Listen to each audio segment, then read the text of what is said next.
Aloha e nā hoa humuhumu. We're going to be stitching a ladder stitch today. This is a great stitch for finishing things, so you don't see a top stitch or where you stitched. It makes it invisible. Right now I've been using these a lot in sewing pillows, so I thought it'd be useful if I shared it with you. With your needle and thread, you are going to poke the needle through one side right in the crease, and you're going to pull it all the way through until your knot stops.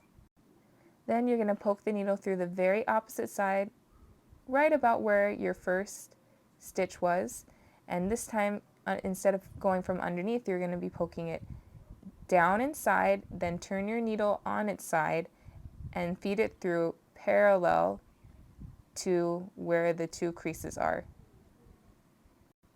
Okay, so we're going to do the same thing going back the other way. So we're going to stab it through the crease, turn the needle on its side, and then push it through. Depending on what you're sewing, what kind of fabric you're working with, this right here is felt just so you can see it really well, but it's kind of hard to actually sew with. So I'm doing some really big stitches, but for whatever you're sewing with, you probably would only want to do maybe a smaller stitch. And you're going to continue this process of feeding it through, turning the needle on the side, sending it a little bit parallel through, and then pulling it.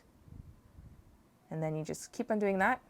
After you finish stitching, you'll notice that it has that back and forth stitching, which makes it look like a ladder, hence ladder stitch.